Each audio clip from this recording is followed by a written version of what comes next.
Hi friends, చనిపోయిన వాళ్ళని ఒంటరిగా వదలరు ఎందుకు? హస్తికులు గంగలో ఎందుకు కలుపుతారు? కలపకపోతే ఏమవుతుంది? మనిషి చనిపోయిన తర్వాత అంత్యక్రియలు జరపడానికి చాలా తతంగమే ఉంటుంది. ఎన్నో కట్టుబాట్లు ఆచారాలను పాటిస్తూ అంత్యక్రియలు చేస్తారు. అయితే మనిషి చనిపోయిన తర్వాత కాలి బొటన వేళ్లను కలిపి తాడు కడతారు. అలా ఎందుకు కడతారో తెలుసా? ఎవరైనా చనిపోతే సూర్యాస్తమయం అయిన తర్వాత దహన సంస్కారాలు చేయరు. మృతదేహం దగ్గర కనీసం 4-5 ఉంటారు, కానీ ఒంటరిగా మాత్రం వదిలిపెట్టరు. ఎందుకని ఆ ఆచారాలు పాటిస్తారు? ఒకవేళ మృతదేహాన్ని ఒంటరిగా వదిలిపెడితే ఏం జరుగుతుంది? అలాగే చనిపోయిన వారి అస్థికులు గంగలో కలిపేస్తారు. ఆ తర్వాత ఆ అస్థికులు ఎక్కడికి వెళ్తాయి? ఇలాంటి చాలా విషయాల గురించి ఈ వీడియోలో మనం వివరంగా తెలుసుకుందాము. అయితే వాటిని తెలుసుకోవాలంటే ఖచ్చితంగా ఈ వీడియోని చివరి వరకు పూర్తిగా చూడాల్సిందే.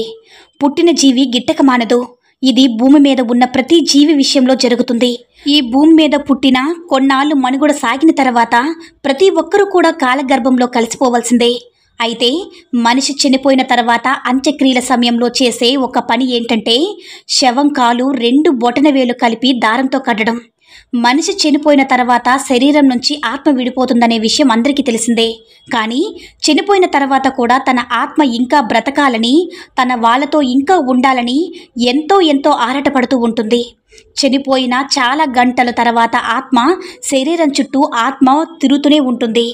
శరీరంలోకి ప్రవేశించి తిరిగి తన జీవితంలోకి వెళ్ళిపోవాలని అనుకుంటూ ఉంటుంది. దాంతో శవంలోకి వెళ్ళి మళ్ళీ లేచి తన ఇంట్లోకి వెళ్ళిపోవడానికి ప్రయత్నిస్తూ ఉంటుంది. అయితే ఆత్మ అలా ప్రయత్నిస్తున్నప్పుడు కాళ్లను కదలకుండా ఉంచడం కోసం ఒక తాడు లేదా ఒక దారంతో చనిపోయిన వాళ్ళ బొటనవేలు కట్టేస్తారు. సాంప్రదాయం ప్రకారం ఇలా ఉంటే దీని వెనుక ఒక కారణం కూడా ఉంది. అదేంటంటే చనిపోయిన తర్వాత శరీరం బిగుసుకుపోతుంది. దాంతో ఆ చనిపోయిన వ్యక్తికి చలనం ఉండదు. కాబట్టి చనిపోయిన వాళ్ళు కాళ్ళు పక్కకి పడిపోతూ ఉంటాయి. అందుకే ఆ కాళ్ళు అలా పడకుండా ఉండడానికి 2 కాళ్ళను ఇలా కలిపి కట్టేస్తారని కొందరంటారు. ఆచారం ప్రకారమైనా ఇంకా వేరే విధంగా అయినా ఇలా 2 కాళ్ళు కలిపి కట్టడానికి కారణం మాత్రం బలమైనదే. అయితే ఒక వ్యక్తి సూర్యాస్తమయం తర్వాత మరణిస్తే అతని యొక్క దహన సంస్కారాలు మరుసటి రోజు ఉదయాన్నే జరుగుతాయి. ఆ సమయంలో మృతదేహాన్ని రాత్రంతా నేలపైనే ఉంచుతారు. తప్పకుండా ఎవరో ఒకరు పక్కన ఉంటారు. గరుడ పురాణం ప్రకారం సూర్యాస్తమయం తర్వాత ఎవరైనా దహనం చేస్తే ఇక ఆ వ్యక్తి మోక్షాన్ని పొందడట. ఇలా దహనం కోసం కూడా సరైన సమయాన్ని ఎంచుకోవాలంట. ఒకవేళ మృతదేహాన్ని ఒంటరిగా వదిలేస్తే దుష్ట ఆత్మ తన శరీరంలోకి చేరే అవకాశం ఉంటుందట. తద్వారా కొన్ని చెడు పనులు చేసే అవకాశాలు కూడా ఉంటుందని గరుడ పురాణంలో ఉంది. అందుకే సూర్యాస్తమయం సమయంలో చనిపోయిన మృతదేహాన్ని రాత్రంతా నేలపై పడుకోబెట్టిన సమయంలో తప్పనిసరిగా ఎవరో ఒకరు ఆ మృతదేహం పక్కన కూర్చుంటారట. ఎప్పటికప్పుడు ఆ మృతదేహం శుభ్రంగా ఉండేలాగా చూసుకుంటారట. అంతేకాదు ఆ మృతదేహం దగ్గర ఒక దీపం వెలిగించడానికి కూడా కారణం దుష్ట ఆత్మలు మృతదేహంలో ప్రవేశించకుండా, ఎలాంటి చెడు జరగకుండా తల దగ్గర బియ్యం పోసి దీపం ఉంచుతారు. అయితే మృతదేహాన్ని ఒంటరిగా వదలడం వల్ల అక్కడక్కడ తిరుగుతుండే కుక్కలు కానీ, పిల్లలు కానీ, మరింకేమైనా కానీ మాంసాహార జంతువులు కానీ తమ ఆకలి తీర్చే పదార్థంగా భావించి శరీరాన్ని తాకే అవకాశం ఉంది. అందుకే మృతదేహానికి దహన సంస్కారాలు చేసే వరకు కనీసం 2-3 అక్కడే కూర్చుంటారు. గరుడ పురాణం ప్రకారం మరణించిన వ్యక్తి ఆత్మ మాత్రం దహన సంస్కారాలు అయ్యేంత వరకు అక్కడక్కడే తిరుగుతుంది. అంతవరకు తన కుటుంబ సభ్యులతో మంచి అనుబంధం కలిగి ఉంటుంది. ఎలాంటి పరిస్థితుల్లో మృతదేహాలు ఒంటరిగా వదిలేసినా చనిపోయిన వారి ఆత్మ శాంతించదు. ఈ కారణంగా ఆత్మ ఎక్కువగా దుఃఖించవచ్చు. అనంతరం యమదూతలు భూలోకానికి వచ్చి ఆత్మని యమలోకానికి తీసుకువెళ్తారు. ఆ తర్వాత వారు చేసిన కర్మఫలాలు బట్టి స్వర్గానికి వెళ్ళాలా లేదా నరకానికి వెళ్ళాలా అనేది నిర్ణయించబడతాయి. హిందూ ధర్మం ప్రకారం ఒక వ్యక్తి చనిపోయిన తర్వాత ఆ వ్యక్తి యొక్క హస్తికులను తీసుకువెళ్ళి పవిత్రమైన నదిలో కలుపుతారు. అలా చేయడం వల్ల వాళ్ళ ఆత్మ శాంతిస్తుందని అంటూ ఉంటారు. ఒకవేళ గంగా నది చనిపోయిన వ్యక్తి ప్రదేశానికి చాలా దూరంగా ఉంటే హస్తికులను ఒక దాంట్లో భద్రపరిచి ఆ తర్వాత వాటిని గంగా నదికి తీసుకువెళ్ళి కలుపుతూ ఉంటారు. అయితే ఇలా ఎందుకు చేస్తారో ఇప్పుడు మనం తెలుసుకుందాము. గంగాపుత్రుడగు భీష్ముడు కురుక్షేత్ర యుద్ధ సమయంలో గాయపడి అంపశయ్య మీద ఉంటాడు. ఆ సమయంలో ఆయన పాండవులతో ఎన్నో నీతి విషయాలు చెప్తాడు. ఆ సమయంలో ఆయన చెప్పిన ఒక విషయం ఏమిటంటే గంగా, యమున, సరస్వతులు కలిసిన సంగమంలో స్నానం చేయడం వల్ల ఎంతో పుణ్యం వస్తుంది అని.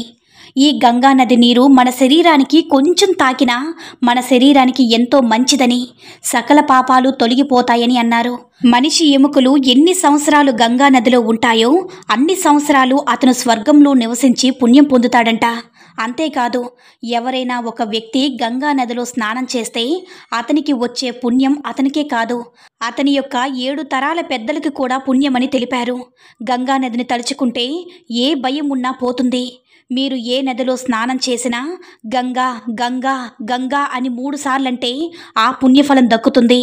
అయితే శరీరం నుంచి ఆత్మ పూర్తిగా వెళ్ళడానికి చనిపోయిన తర్వాత 40 ఏళ్ల దాకా పడుతుంది. శరీరాన్ని తగలబెట్టినా సరే ఆ జీవి తన గత శరీరంలోకి కొన్ని భాగాలు, హస్తికలు, బట్టలు లాంటి వాటి కోసం చూస్తుంది. అందుకే హిందూ కుటుంబాలలో మనిషి చనిపోయిన వెంటనే మనిషి వాడిన బట్టలన్నీ, ముఖ్యంగా అతని శరీరాన్ని అంటుకునే దుస్తులు లాంటివి కాల్చేస్తారు. మనిషి యొక్క అస్థికలు గంగా నదిలో నిమజ్జనం చేస్తారు. ఇలా గంగా నదిలో నిమజ్జనం చేసిన అస్థికలు నేరుగా శ్రీహరి పాదాల వద్దకు వెళ్తాయంట. అలాగే గంగా నది దగ్గర మరణించిన వ్యక్తికి మోక్షం లభిస్తుందని కూడా అంటూ ఉంటారు. ఇదంతా మన పురాణాల ప్రకారం అయితే, సైన్స్ ప్రకారం చూసుకున్నట్లయితే ఎముకల్లో ఉండే కాల్షియం, ఫాస్ఫరస్ నీటిలో కరిగిపోతాయి. ఎముకల్లో ఉండే సల్ఫర్ నీటిలో ఉండే పాదరసంతో కలిసి ఉప్పుని ఏర్పరుస్తుంది. ఎముకల్లో ఉండే కాల్షియం నీటిని శుభ్రంగా కూడా మారుస్తుంది. దీంతో నీటిలో అస్థికలు కలపడం వల్ల నీరు మరింత స్వచ్ఛంగా మారుతాయి. అయితే ఈ వీడియోలో తెలుసుకున్న విషయాలు మీకు ముందే తెలుసా లేదా అనే విషయాన్ని ఖచ్చితంగా కామెంట్ చేసి చెప్పండి. ఈ వీడియో కనుక నచ్చినట్లయితే లైక్ చేసి షేర్ చేయండి. మరిన్ని వీడియోస్ కోసం మన ఛానల్ని సబ్స్క్రైబ్ చేసుకుని మాకు మరింతగా సపోర్ట్ చేయండి. ధన్యవాదాలు.